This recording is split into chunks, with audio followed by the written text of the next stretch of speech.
Claude ఇప్పుడు నా entire WordPress blog పోస్ట్ని automate చేసింది. సో సింపుల్గా నేను క్లాడ్ నుంచి బ్లాగ్ని జనరేట్ చేసుకొని కంప్లీట్గా పబ్లిష్ కూడా చేయగలుగుతాను క్లాడ్ నుంచి. సో ఒకసారి ప్రాసెస్ కావాలంటే జస్ట్ కామెంట్లో మీరు బ్లాగ్ అని కామెంట్ చేయండి, ప్రాసెస్ మీకు స్టెప్ బై స్టెప్ పంపిస్తాను. సో ఒక్కసారి స్క్రీన్ పైన చూడండి. సో చూస్తున్నారు స్క్రీన్. యాక్చువల్గా ఈ బ్లాగ్ మీరు గమనిస్తే complete SEO optimised blog ready చేసి ఇచ్చింది. జస్ట్ మీరు కావాల్సిన టాపిక్ ఏంటో టైప్ చేస్తే సరిపోతుంది. సో ఇట్లా ఎంటైర్ బ్లాగ్ రెడీ చేసి ఇచ్చిన తర్వాత మీరు లాస్ట్లో జస్ట్ పబ్లిష్ చేయాలా డ్రాప్ చేయాలని అడుగుతుంది. ఒక్కసారి ఇది చూస్తే పబ్లిష్ చేయాలా డ్రాప్ చేయాలని చూపిస్తుంది. జస్ట్ మీరు పబ్లిష్ అని కొట్టేస్తే డైరెక్ట్ పబ్లిష్ అయిపోతుంది డైరెక్ట్ వర్డ్ప్రెస్లో. ఒక్కసారి మీరు టైం చూసుకుంటే సో 1:8 అవుతుంది. సో ఒకసారి నేను వర్డ్ప్రెస్ ఓపెన్ చేసి చూపిస్తాను చూడండి.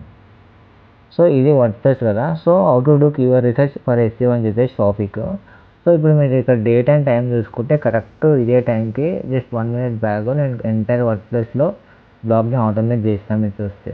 సో సింపుల్గా నేను ఏం చేశానంటే క్లాడ్లో MCPని కనెక్ట్ చేశాను. ఒక్కసారి మీరు సెట్టింగ్స్కి వెళ్తే ఇక్కడ మీరు గమనించవచ్చు.